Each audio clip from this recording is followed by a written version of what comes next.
Hello everyone.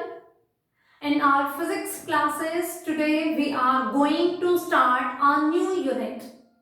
Seventh unit of class 12 and its name is Dual Nature of Radiations and Matter. Its name is having its meaning. Dual nature. Dual means double, two. That means there are two natures, there are two double natures of radiations and matter. And what are these two natures? These two natures are wave nature and particle nature of radiations as well as of what? Matter. So let's start with the radiations. In optics, we come to know about the topics interference, diffraction, polarizations. So many phenomena are there. And the phenomena like these three, interference, diffraction and polarization, they can be explained if we are considering radiations as waves. That means if radiations are considering as they are having wave nature, then these three phenomena and few more are there which can be explained. But in higher classes you come to know about new topics. Photoelectric effect, which you are going to do in the same unit. Compton effect and Stark effect. These you are going to learn about them in senior classes. So these effects, these are also the phenomena using radiations. These effects can be explained while considering that the radiations are having particle nature. That means in nature there are few phenomena which can be explained by considering radiations as wave, and on the other hand there are few effects, few phenomena are there which can be explained by considering radiations as particle. So these phenomena are showing that radiations are having dual nature, wave nature as well as particle nature. Then de Broglie, the physicist, he commented that if radiations are having dual nature, this universe is composed of matter and radiations. And if radiations are having dual nature, then nature loves symmetry. That means matter is also having dual nature. That means it is also showing the two types of characteristics. Characteristics of wave as well as characteristics of particle. So majorly in this unit we are going to study photoelectric effect, which can be explained by considering radiations as particle nature. They are having particle nature. And de Broglie hypothesis, which is saying that matter is also having dual nature, particle as well as wave nature. So main two topics are there, photoelectric effect and de Broglie hypothesis. Few more topics are there which are correlated to these two major topics.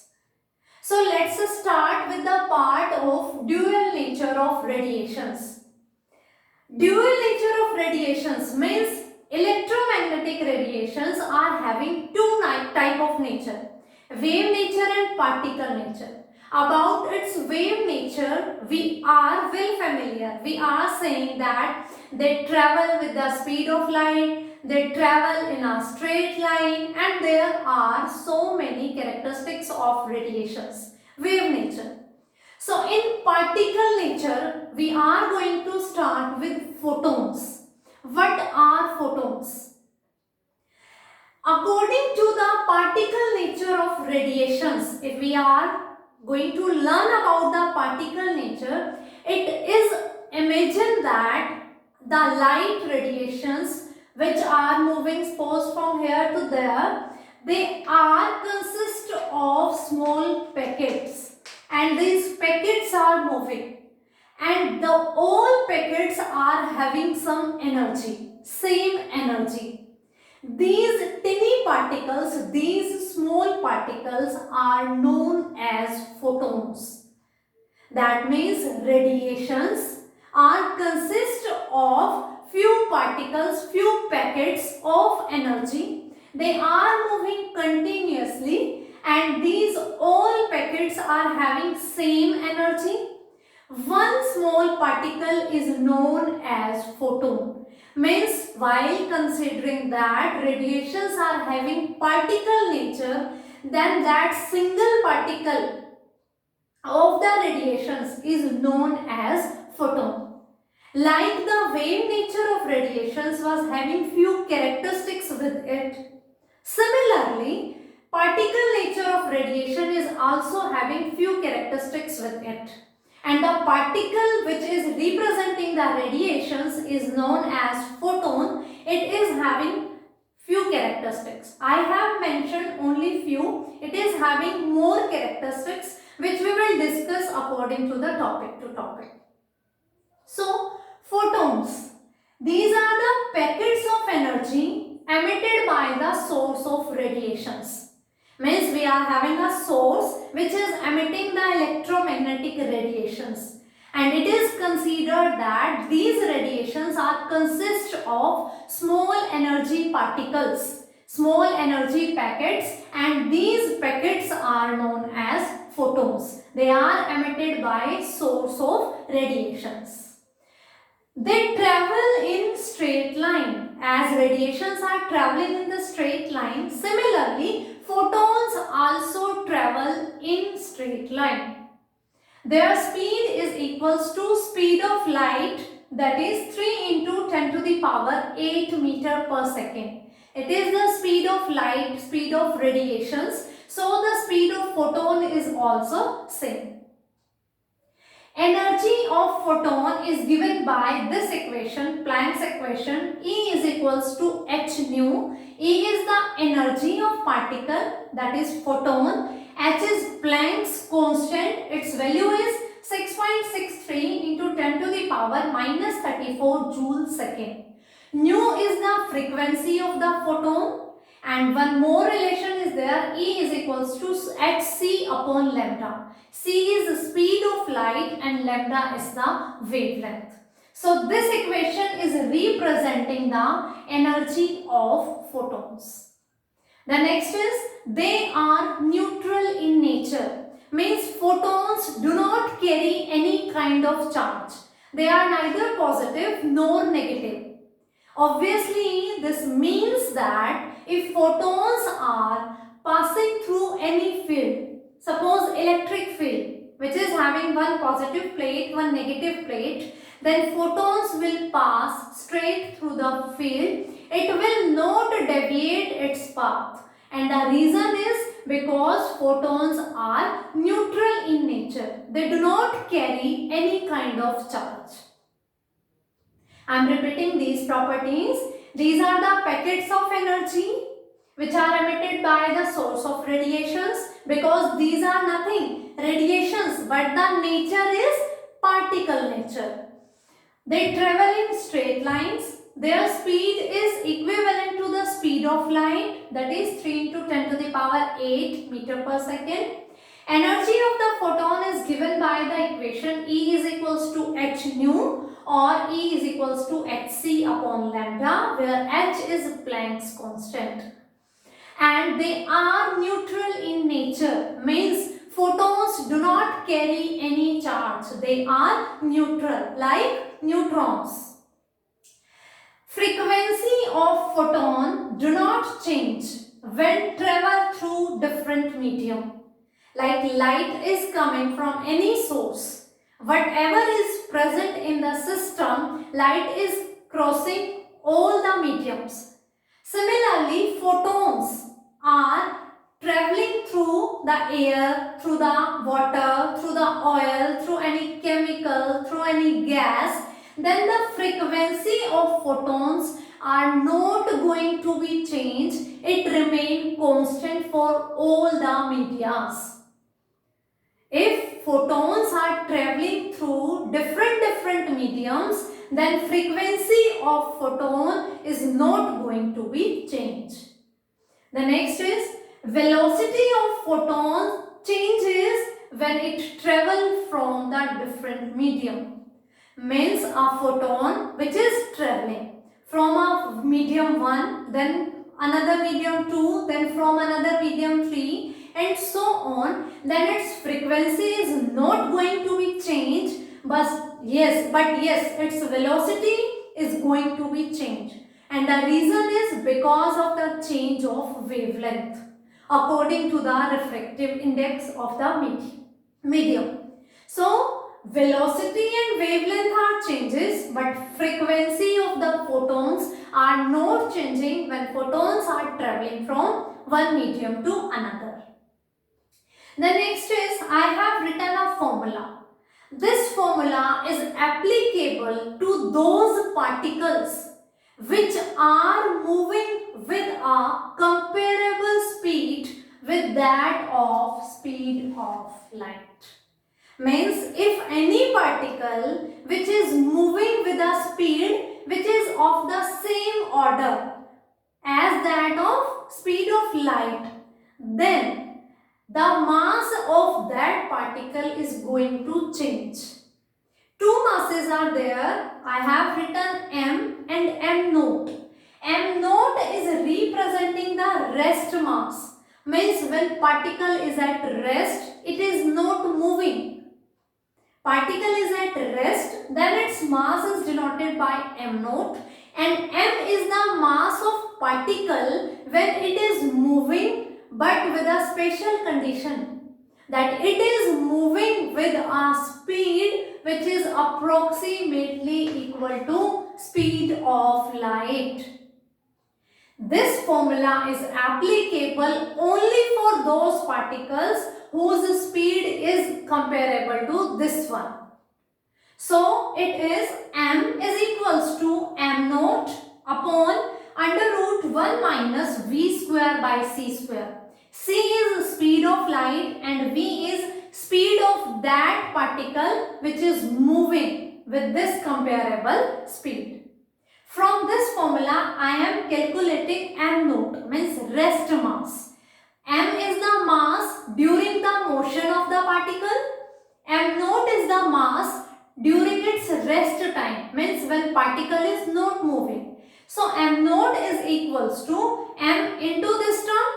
So I will get m naught is equals to m into 1 minus v square by c square. I am again saying that this formula is applicable to those particles which are moving with a high speed, which is approximately equals to speed of light. So this is the formula for all those particles. Now we were talking about the photons, and we are saying that the speed of photons is equivalent to speed of light. That means this formula of mass is applicable to photons also.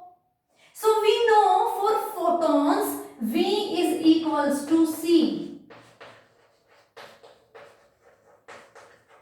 For photons V is equals to C. If I am going to put this value here, V is equals to C. So I get 1 minus C square by C square. I am going to change this V by C because for photon V is equals to C. 1 minus 1 is 0. That means m naught is equals to m into 0. That means 0. What was m naught? M naught was the rest mass. This formula is for all those particles which are moving with the speed which is of this order. So photons we are saying moving with this speed. I have just replaced its value here and I get m naught is equals to 0. That means rest mass of photons is 0. That means if photons are at rest, they are not moving, then their mass is 0. That means photons do not exist at rest. If I am saying there is a thing, obviously it should have possess some mass. But I am saying photon's rest mass is 0. Means a particle is there, a photon is there, but its rest mass is 0. That means photon cannot exist in the rest position. It is always in the motion. I hope this point is clear to you. Photon is neutral in nature. It do not have any charge.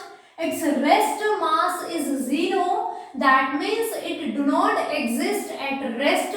It is always in the motion. So these all are the characteristics of photons. And photons are what? Which is showing that radiations are having particle nature. Those topics: interference, diffraction, polarization. In optics, they can be explained with the help by considering that the radiations are having wave nature. But these effects were explained by considering that radiations are having particle nature. And out of these, this one is the topic which is the major topic of this unit.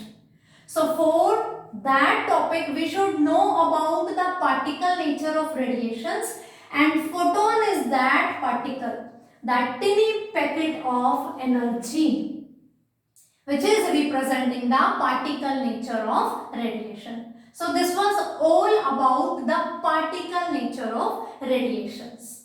Now the thing which we are going to start now is, students, you know very well matter. If I am going to categorize it on the basis of conductivity, I can classify matter into the 3 categories: conductors, insulators and semiconductors. I hope these 3 terms are not new for you. You know about these 3 terms very well: conductors, insulators and semiconductors. And conductors are the materials which are having the property to conduct the electricity through them. And what is the reason of conduction of the electricity through them is presence of carriers. For example, metals. Suppose I am talking about metals. We know metals. Almost metals are good conductors of electricity. That means electricity can pass out through them. Why metals are good conductor? Because they are having free electrons. Now the name is free electrons. What does this meaning? Free. That means we are having a metal and it is having a few free electrons. Free electron doesn't mean they are free from the atom. They are really very free. No. Free means they are loosely bound electrons. Its name is saying free electrons. That doesn't mean they are free from all the force of attraction from the atom. But they are loosely bound electrons. They are present in valence shell of the metal. For example, if I am talking about sodium, its atomic number is 11 and its configuration I can write 2, 8 and 1.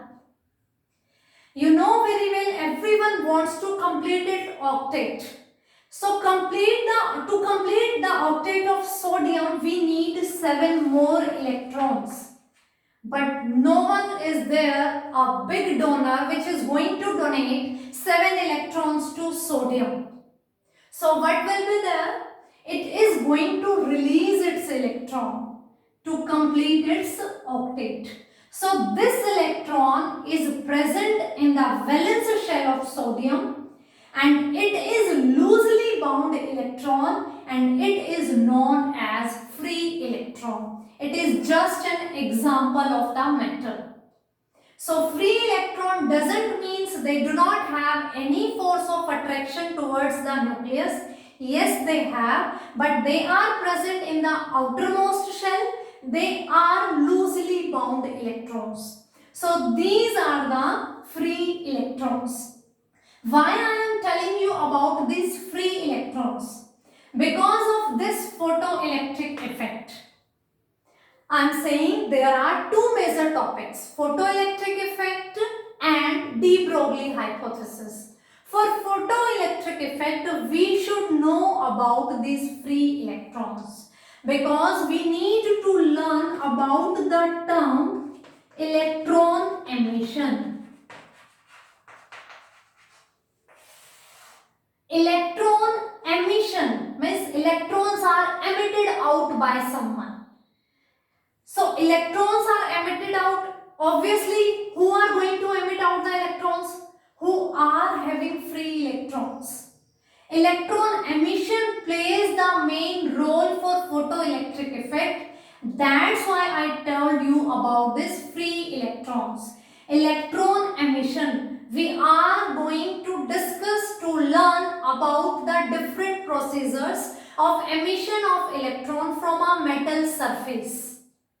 From a metal surface, there are few phenomena by which we are emitting out the electrons. Which electrons can be emitted out? Free electrons can be emitted out. That's why I tell you about these free electrons. This electron emission can be done by various methods. We can supply the heat to the atom, then electrons can jump out from this. We can fall light on them. Light means radiations we are falling on them, those photons. Particle nature of radiations is interacting with the metal surface, then electrons are coming out. We can apply field, we can apply electric field there. That electric field is going to force those electrons to come out from the metal surface. We are also having an option of secondary emission. Secondary emissions means we are using electrons to eject out the electrons from the metal surface. Means we are already having few electrons with us and using these electrons to eject out few electrons, free electrons from a given metal surface. So the secondary electrons, because firstly we were already having electrons with us, they are playing the role to eject out the electrons from a metal. So these electrons are secondary, which are ejecting from the metal surface. That's why it is known as emission, secondary emission. So in next class we are going to study about the different methods of electron emission and the basis of photoelectric effect. For today, this is sufficient. Today we have discussed the particle nature of radiations and characteristics of the photon. I hope this topic is clear to you. So we will meet in the next class with the electron emission process. Thank you and have a nice day.